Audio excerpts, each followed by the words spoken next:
El presidente de la República, Gustavo Petro, hundió a Álvaro Uribe Vélez y a esos miembros de la extrema derecha que pretenden hundir el salario mínimo. Además, que Corcho terminó rematando como al señor de la Andy, Bruce McMaster. Iniciamos con lo siguiente. Miren la última publicación de Uribe Vélez. Salario mínimo. Sí a la remuneración, no a corrupción, violencia, burocratismo, impuestos. Hágame el bendito favor. El mismo hombre que históricamente nos ha esclavizado, ese mismo que quitó incluso las horas extras, porque me parecía increíble que el sol se ocultara en nuestro país a las 6 de la tarde, pero según Álvaro Uribe Vélez, el día laboral terminaba a las 10. Históricamente ha sido uno de los peores presidentes en la dignidad del pueblo trabajador colombiano. Y sale ahora con este cuento, cuando el presidente de la República le ha devuelto la dignidad a los colombianos. Además, que sale el señor Germán Bula, diciendo en pocas palabras que el Consejo de Estado tiene el poder de tumbar el decreto del salario mínimo legal vigente. Y el presidente le deja algo bastante claro. Germán Bula, cuando lo conocí, era maoísta, de algo que se llamaba Movimiento Camilista Marxista Leninista. Era hijo de un senador liberal cordobés de Sahagún, con el que tuvimos amistad, Germán Bula Hoyos. Yo estudié con su hijo, Jorge Iván, economía en el externado, antes que los paramilitares conquistaran Córdoba. Ahora me aterra su cambio ideológico de 180 grados. Observé a varios hacer esa voltereta, que es una enfermedad del envejecer y tener patrimonio. Lo comprendo, pero uno debe ser coherente en la vida. Su hermano aún me ayuda en mi gobierno, pero Germán y Omar decidieron por la extrema derecha. Otro cordobés, pero de la generación de Mancuso, los espera. Pero si el joven Germán Bula volviera y escuchara las palabras del ahora viejo, diría: si hacen eso, hay que ir al paro nacional por la constituyente. Miren el mensaje tan eficaz que deja el presidente de la República, Gustavo Petro. Hay que ir por el paro nacional y a la constituyente. Además, que veíamos las diferentes jugarretas y mentiras de los miembros de la extrema derecha. Uno de ellos, el presidente de la Andy, Bruce McMaster, señor mío, que dijo que el presidente de la República, Gustavo Petro, prevé alza en la inequidad y la informalidad luego del aumento del salario mínimo. Además, que vean lo que dicen los de Blue Radio. Esto es totalmente político. De eso no dan tan bueno, dice el mismo Mauricio Cárdenas en Blue Radio. Pero se les cae como Carolina Corcho les mete la siguiente trapeada, donde les da clases y los deja en ridículo total. Así que prestémosle atención a lo siguiente. Vamos a Carolina Corcho, quien es la cabeza de lista del Pacto Histórico al Senado de la República. Bueno, este aumento del salario mínimo era una noticia esperada por 12 millones de trabajadores, de trabajadoras en Colombia. Mi querida doctora Carolina, ¿cuál es el mensaje que le podemos dar a los trabajadores, a las trabajadoras en Colombia? Porque como tal lo estábamos hablando ahorita con el doctor Jorge Coronel, pues los trabajadores celebran este incremento del 23% en el salario mínimo. Sin embargo, empiezan las voces de los empresarios, de los opositores del gobierno a vender miedo, a lanzar voces amenazantes contra este incremento del salario mínimo. ¿Qué le podemos decir a los trabajadores y a las trabajadoras de nuestro país para que puedan celebrar con alegría, con emoción y pues con total felicidad este histórico aumento salarial? Mi querida doctora Carolina, buenos días y bienvenida al Calentado. Bueno, muy buenos días, William. Un saludo a ti, al Calentado, a toda tu audiencia en este momento tan importante de la justicia social de nuestro país, en donde se hace un aumento del 23.7% del salario mínimo, superior a cualquier otro gobierno de la historia. Frente a eso, yo quiero dar una tranquilidad a los trabajadores, a no escuchar esas voces que se presentan como expertas, pero que realmente están haciendo es propagandismo del desastre, diciendo asuntos que no tienen una correspondencia. En los últimos 3 años, el salario mínimo se aumentó en total en 17,2%. Dijeron que supuestamente se iba a aumentar la inflación, que se iba a acabar el empleo, y fue mentira. La inflación no aumentó, por el contrario disminuyó, vamos en 5,2%, pero además la tasa de desempleo está en un dígito, el más bajo en la historia del siglo, y se produjeron nuevos empleos. En la industria de la manufactura, por ejemplo, se produjeron 300.000 nuevos empleos en Colombia. Entonces, todo eso que dijeron que iba a pasar no pasó y seguramente no pasará.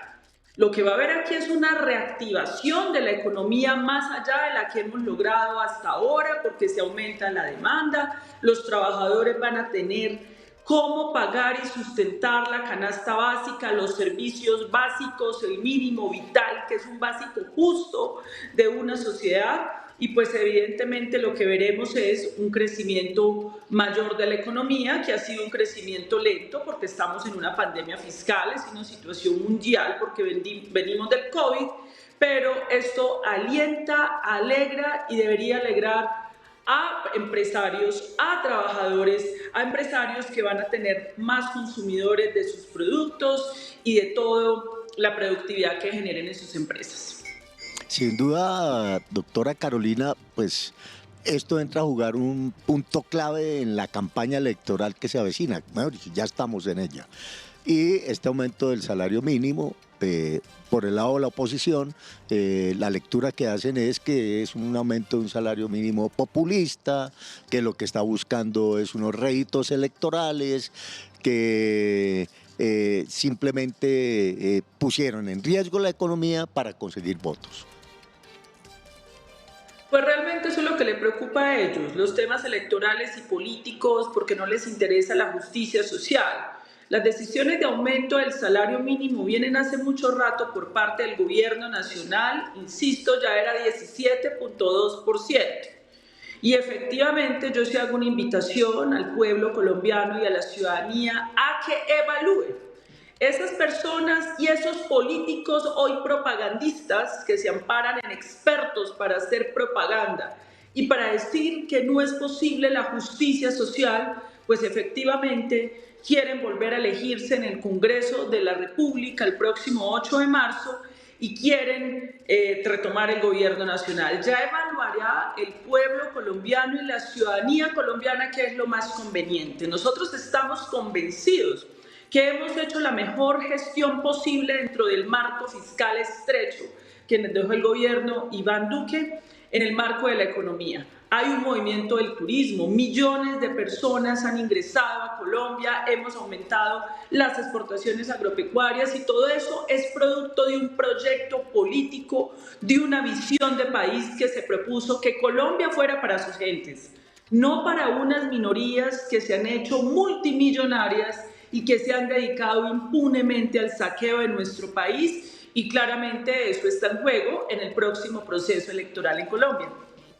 Sí, doctora Carolina, bueno, estos días hemos visto, digamos, dos noticias muy importantes. Una, pues, fue primero el recargo nocturno a partir de las 7 de la noche y ahora, pues, el aumento del salario mínimo vital.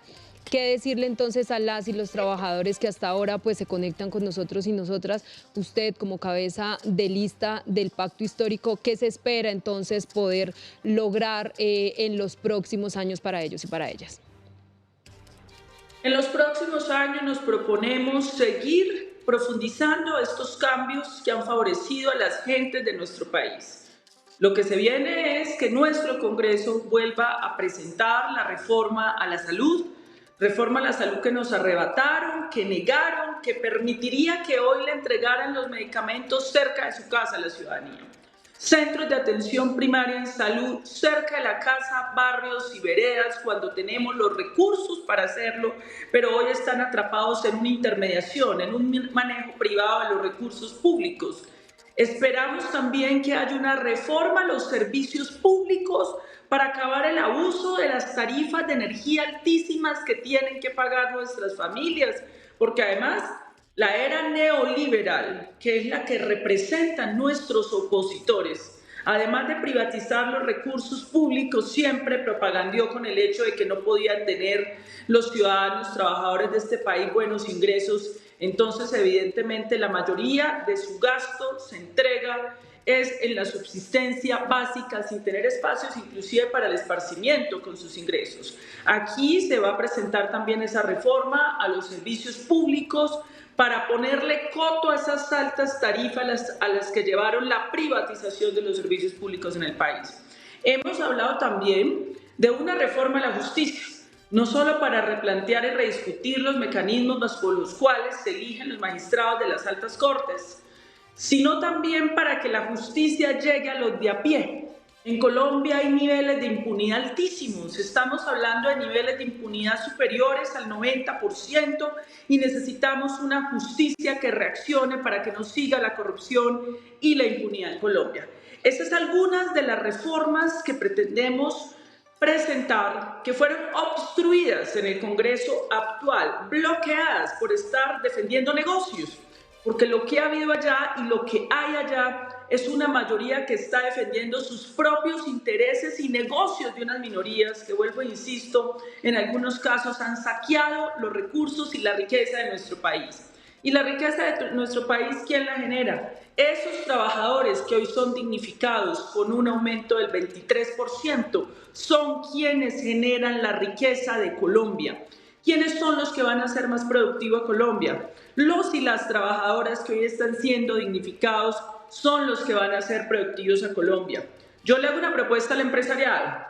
En vez de dejarse llevar por los expertos propagandistas, deberíamos estar pensando es cómo volvemos más productivo el país. Y volver más productivo es inversión en ciencia, tecnología, innovación, para poder hacer eficientes los procesos. Los invito a que miremos cómo se reindustrializa Colombia para poder mejorar exportaciones hacia otras latitudes del mundo, pero no a costa de los trabajadores. El trabajador no es una mercancía, el trabajador es un ser humano, que es el principal aliado del progreso de este país. Doctora Carolina, están viendo las diferentes redes sociales, pues hay una gran preocupación de las pequeñas y medianas empresas y preguntan a el candidato Iván Cepeda, también a usted que es la cabeza de lista de el pacto histórico al Senado de la República, ¿cuál va a ser el tratamiento, el acercamiento que se va a hacer con el empresariado y con las pequeñas y medianas empresas para que no quiebren, dicen ellos, pues por este aumento del salario mínimo? ¿Qué se le puede responder, mi querida doctora Carolina? Miren, nosotros, el gobierno del presidente Gustavo Petro presentó una ley de financiamiento, en la primera ley de financiamiento para favorecer con los impuestos de renta al pequeño y mediano empresariado. ¿Qué pasó? Que el Congreso de la República nuevamente bloqueó la posibilidad de favorecer al pequeño y el mediano empresariado. Este gobierno ha tendido la mano a ese sector empresarial, que es uno de los que está produciendo sus empleos, entre otras cosas porque es el que produce el 80% del empleo en Colombia. En el gobierno de Iván Duque, donde endeudaron el país por billones de pesos que no lo quieren reconocer durante la pandemia, no le hicieron un reconocimiento de apoyos a esas empresas. Ahorita se atrevieron a hundir la ley de financiamiento que daba inclusive a exenciones de impuestos a estas empresas cuando se dedicaran a asuntos como la transición energética que hace parte de las líneas de reindustrialización del país. Entonces yo lo que pensaría es que los pequeños y los medianos empresarios tienen una oportunidad que con la continuidad del proyecto político que hoy lidera Gustavo Petro, volvamos a zanjar ese pacto social con esas medidas tributarias que los van a favorecer, pero vuelvo e insisto, no a costa de los trabajadores. Los trabajadores son aliados de los empresarios, de la pequeña, mediana empresa e inclusive son potenciales, reales consumidores de los productos que se generan allí. Sin embargo, tenemos que insertar estas empresas dentro de una línea de reindustrialización del país. Sí, doctora Carolina, Sin duda, ahora el debate, es decir, ya hay un tema que está en la agenda electoral que se plantea desde esta perspectiva de un incremento del salario muy importante, unos indicadores macroeconómicos positivos en el país, pero la oposición seguramente va a centrar su propuesta o el debate en el tema de la seguridad. ¿Cómo contrarrestar esos argumentos de ellos que quieren vender un país que está en el caos en términos de seguridad, cuando pues finalmente Colombia siempre ha vivido unos ciclos de violencia históricos que no se los inventó este gobierno, por supuesto? Bueno, lo primero que tenemos que decir es que los que menos han invertido en seguridad han sido los gobiernos que representan los hoy voceros de la oposición. El gobierno del presidente Gustavo Petro ha aumentado en más del 4% el Producto Interno Bruto la inversión, el gasto público en seguridad, en defensa, en la fuerza pública, donde ha dignificado a la policía, donde ha dignificado a los soldados de Colombia, aumentando un salario mínimo en los ingresos por prestar estos servicios a la patria, donde ha aumentado las incautaciones de toneladas de cocaína como nunca nadie lo había hecho, y tenemos unos retos en la sustitución de cultivos ilícitos. En cuanto a la seguridad ciudadana, también tenemos que tener en cuenta que los comandantes en jefes de la policía son los respectivos alcaldes y autoridades locales. Nosotros hay algunos de ellos que yo los invito a que cesen su ejercicio opositor y asuman como mandatarios de sus ciudades, porque deben trabajar de manera colaborativa con el gobierno nacional para poder establecer los temas de la seguridad ciudadana, que tiene que ser sectorizada, separada y con datos claros. Por ejemplo, los últimos datos que yo veía de defensa, hemos visto que el robo a bancos ha disminuido, pero ha aumentado la extorsión, ha disminuido el secuestro, es decir, hay unos delitos que han aumentado, por ejemplo, los delitos digitales, donde se utilizan estas redes sociales para poder hacer extorsiones o estafas, han aumentado, lo que supone que usted tiene que precisar en cada ciudad cuáles son las medidas de inteligencia y contrainteligencia para perseguir el crimen, y eso requiere consejos de seguridad, convivencia y ciudadana, con participación de la sociedad civil, que se hagan en conjunto con las autoridades locales y la autoridad nacional. Pero le da la impresión a uno que algunos alcaldes y algunos gobernadores, no todos, utilizan ese tema no para resolver el problema de sus ciudades, sino para ejercer oposición política, como si no se hubieran posesionado como primeros mandatarios de sus ciudades, sino como congresistas o senadores de la República. Gobiernen y trabajen en conjunto con el gobierno nacional, que es la invitación que estamos haciendo para resolver esos problemas de seguridad ciudadana. Pero hay otros temas de seguridad nacional. Temas de seguridad nacional en donde los opositores nuestros no propiamente están haciendo propuestas de mejoría de la seguridad nacional. Nos parece lo más antipatria que haya líderes políticos de este país aupando, inclusive desde medios de comunicación, relatos y narrativas para pedir una intervención militar extranjera en Venezuela. Lo han hecho de manera directa y clara, para pedir intervenciones militares. Una intervención militar en Venezuela afecta a Colombia.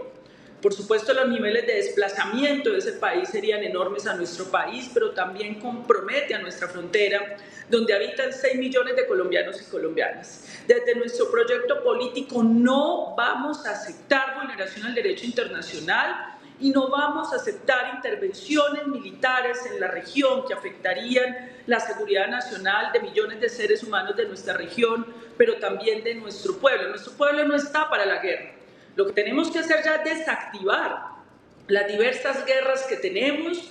Yo he dicho que tenemos que hacer un replanteamiento de la política de paz total, en términos de que si bien tenemos la mano tendida para hacer un proceso de paz con quienes consideran, esto debe hacerse con unas reglas claras. No puede haber aquí, si un gobierno se va a sentar a negociar con un grupo armado ilegal, no puede haber reclutamiento de menores, no se le puede aceptar más a estos grupos el reclutamiento de menores. No puede haber asesinato de líderes y lideresas sociales, extorsiones y secuestros.